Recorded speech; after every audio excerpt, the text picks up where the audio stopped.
नमस्कार, DNP India में आपका स्वागत है। मैं हूं आपके साथ राहुल चौधरी। इस समय हम दिल्ली के राजघाट पर मौजूद हैं।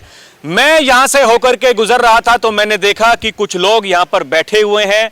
तो मेरे दिल में एक बात आई कि भाई जाकर के पूछते हैं कि आखिर क्या वजह है कि आप इस तरीके से यहां पर बैठे हैं।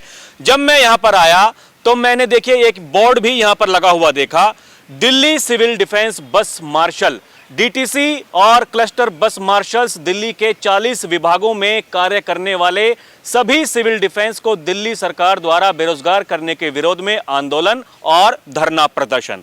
ये 27 अक्टूबर 2023 से लगातार धरना प्रदर्शन चल रहा है।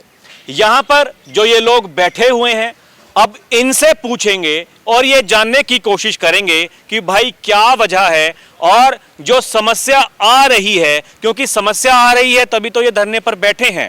क्या समस्या है और इसका समाधान कैसे होना चाहिए था, नहीं हो रहा है, तो इसके पीछे का कारण क्या है। जी आप बताइए, आपका नाम क्या है अंकल? मेरा नाम मेघराज सिंह है जी। और मैं मार्शल था जी।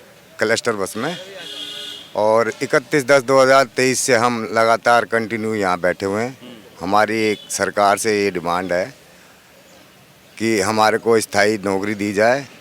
जैसे एक झटके में निकाल दिया गया था, अब उस टाइम सरकार जो है मतलब ऊपर नीचे मतलब डिफरेंट, तब आम आदमी पार्टी की सरकार थी, तो वो नीचे वाली सरकार कहती थी कि हमारे को एलजी जो है वो काम नहीं करने दे रहा। लेकिन अब जो है ये जो विधानसभा के चुनाव हैं उसमें तो अब ट्रिपल इंजन की सरकार हो गई है। एलजी साहब भी उन्हीं के हैं और मुख्यमंत्री भी और प्रधानमंत्री भी। तो अब हमारे काम में कोई समस्या आनी नहीं चाहिए, ऐसा मेरा मानना है। बाकी हमारे प्रेम जी साहब हैं, ये बताएंगे। जी ये भाई साहब बताएंगे। जी प्रेम जी, कैसे हाल चाल हैं आपके? सर बढ़िया है। एक तो आपका बहुत बहुत धन्यवाद। आप हम गरीब लोगों की तरफ भी अपना कैमरा किया तो, और कई बार आपने ऐसा दिखाया है, तो आपके दर्शकों का भी बहुत बहुत धन्यवाद। हम सब इस वक्त लाचार, मजबूर, बेबस हैं। सरकार तमाम आई और गई, उनका व्यवस्था अपना होता है, लेकिन हम लोग अपने जीवन का बहुमूल्य समय दे दिया। कोई 8 साल, कोई 10 साल, कोई 15 साल, इस तरीके से हम दिल्ली सिविल डिफेंस के माध्यम से अलग अलग विभाग में लगे हुए थे। कोई एमटीएस का काम कर रहा था, कोई ड्राइवर का काम कर रहा था, कोई मार्शल का काम कर रहा था, तमाम तरीके से काम कर रहे थे। 31/10/2023 को जाने सरकार ने क्यों फैसला लिया और कैसा फैसला लिया, एकदम तुगलकी फरमान जारी कर दिया, बिना किसी नोटिस के सबको सड़क पे लाके खड़ा कर दिया। तब से हमारा आंदोलन चल रहा है। अब इस परिस्थिति में आप बताइए कि हमारे बच्चे कहाँ जाएंगे, हमारा परिवार कहाँ जाएगा। हमारा उसी तनख्वाह से सब कुछ सेटअप बना हुआ था, हमारा घर चल रहा था, रोजी रोटी चल रहा था। 20-22 हज़ार रुपये में किसका घर चलता है, लेकिन उस परिस्थिति में भी हम अपना घर चला रहे थे। और आज तब से लेके अभी तक भारतीय जनता पार्टी की सरकार जब विपक्ष में थी तो हम उन लोगों के लिए काफ़ी हल्ला बोल किया और उन्होंने ये कहा कि अगर मेरी सरकार आती है तो हम 60 दिन के अंदर अंदर आपको पक्का रोज़गार देंगे और 60 साल का रोज़गार का व्यवस्था करेंगे। तो इसलिए हम लोगों ने उनके इंतज़ार में अभी हैं।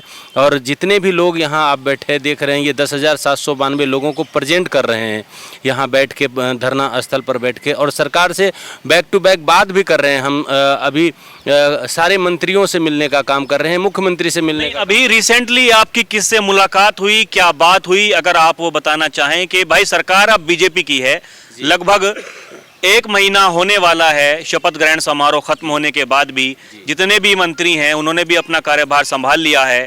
हम डेली देख रहे हैं कि भाई वो सड़कों पर जा रहे हैं, आम जनता से मुलाकात कर रहे हैं, ये पूछ रहे हैं कि भाई क्या समस्या थी। विधानसभा का सत्र बुलाया गया था, उसमें खड़े होकर के ये कहा गया कि जो पिछली सरकारों ने काम नहीं किया, जनता के कोई काम जो नहीं हुए वो अब हम करेंगे, हम संकल्पबद्ध हैं। तो अभी आपने किससे मुलाकात की, क्या बात की, उन्होंने क्या आपको भरोसा दिया?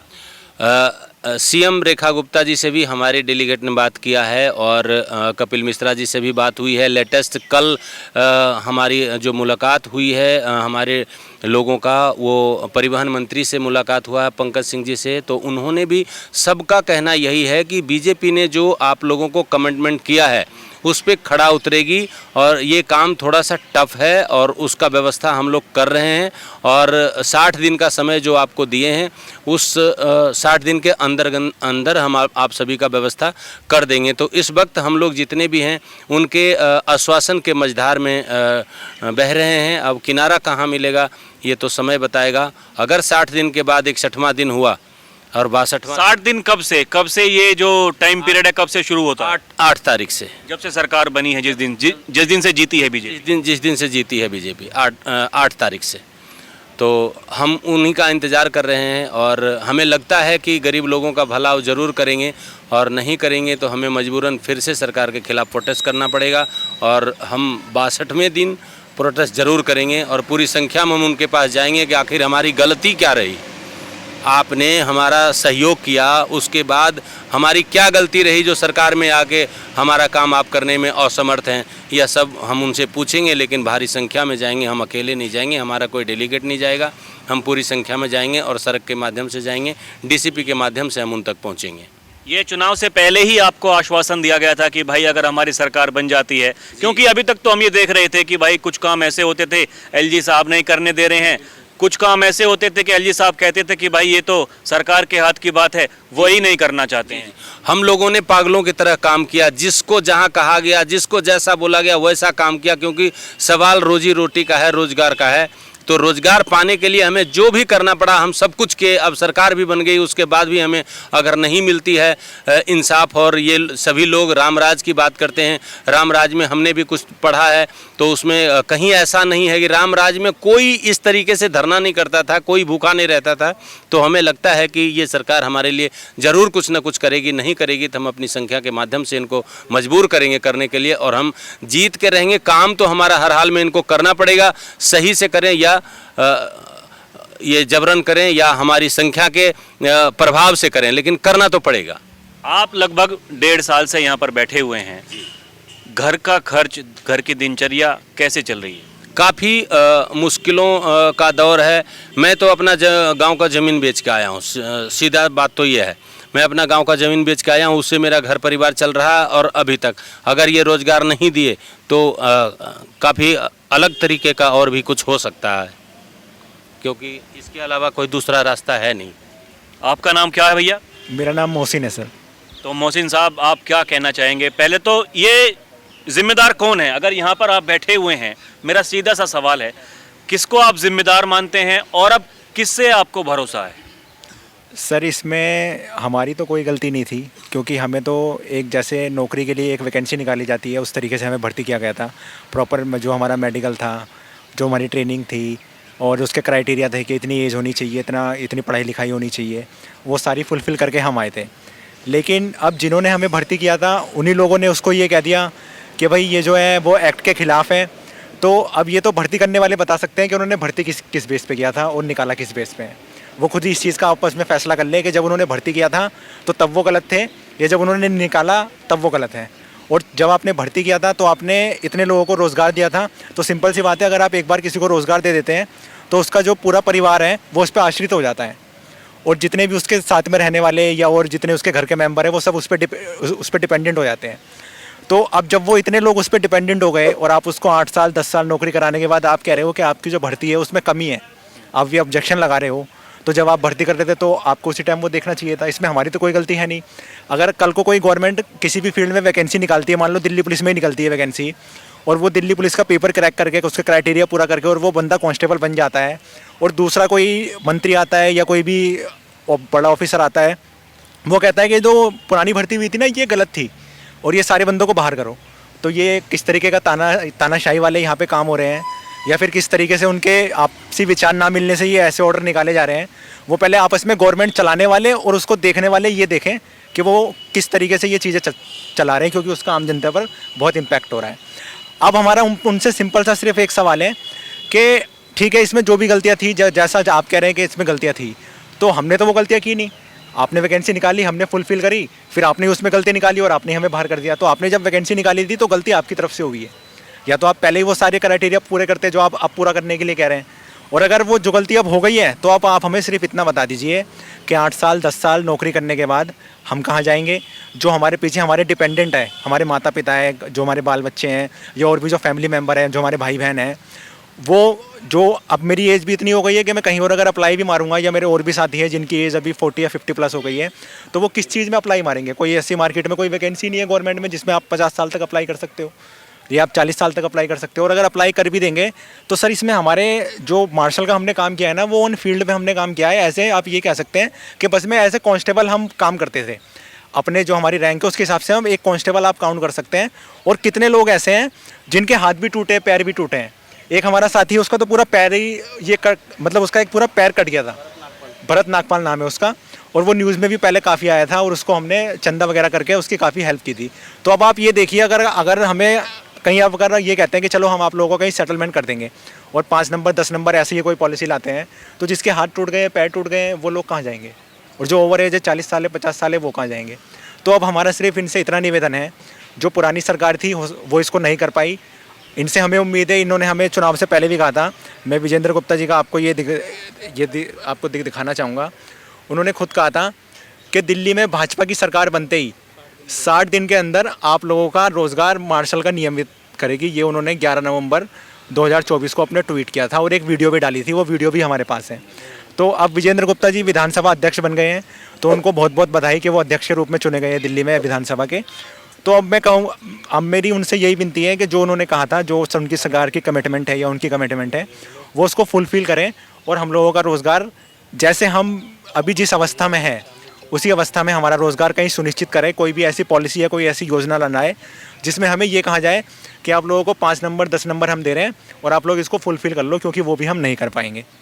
तो ये मैसेज अगर उन तक जा रहा है तो मैं उनको यही कहना चाहूँगा कि अभी आप उस चीज़ को मानवता की नीयत से देखें, और उसमें आप देखें कि अगर कोई भी है ऐसा बंदा जिसकी जो है एज वो 40 साल 50 साल हो गई है, या ओवर एज वो हो गया है, किसी चीज़ के लिए एलिजिबल नहीं करता, ना वो फिजिकल मार सकता, ना कुछ कर सकता, तो उसको किस बेस पे नौकरी दी जा सकती है, उसके पुराने एक्सपीरियंस के बेस पे। और जो गलती पहले अगर डिपार्टमेंट से हुई है तो डिपार्टमेंट के लोग भी उसमें जिम्मेदार है, हम अकेले जिम्मेदार नहीं है। अगर कोई कमी थी है, या अगर किसी से कुछ ऐसा हुआ है कि एक्ट के खिलाफ कोई अगर उसको चला रहा था, तो उसमें वो लोग दोषी हो सकते हैं, हम दोषी नहीं है। हमें तो वैकेंसी निकली, आम पब्लिक की तरह हमने पेपर दिया, या जो भी उसकी रिक्वायरमेंट थी वो फुलफ़िल की, और इस नौकरी में आए। तो अभी आपको ये भरोसा दिया है सरकार ने 60 दिनों तक का कि भाई 60 दिन कम से कम इंतजार कीजिए, उसके बाद में आपके लिए कुछ ना कुछ किया जाएगा। बिल्कुल, जो पुरानी कमिटमेंट है उसके हिसाब से 60 दिनों के लिए उन्होंने बोला है। बाकी उससे पहले वो जब करना चाहे तो हमें ऐसी कोई वो नहीं है। बाकी मैं ये कहना चाहूँगा कि जितना जल्दी हो सके उतना जल्दी इस पर एक्शन लिया है तो ज़्यादा अच्छा है, क्योंकि हम लोग काफ़ी पीड़ित हो चुके हैं। 16 महीने हमें यहीं हो चुके हैं, और 16 महीने में धरना चलाना, और दिल्ली जैसे जहाँ पे जो मतलब मैक्सिमम जो पॉपुलेशन है हमारी वो किराए पे रहती है, ठीक है, तो उस कंडीशन में भी हम धरने को अपना चला रहे हैं, क्योंकि मार्केट में हमें आगे कोई जॉब नहीं मिलती, या फिर जो हमारा प्रीवियस काम था उसके हिसाब से मार्केट में जॉब नहीं है, इसलिए। हाँ जी, आपका नाम क्या है? मेरा नाम सचिन है। तो आप क्या कहेंगे सचिन भाई, ये आपको भी भरोसा है 60 दिनों का जो आश्वासन दे रखा है, इसके भीतर कुछ ना कुछ प्रावधान निकाला जाएगा, समस्या का हल निकाला जाएगा?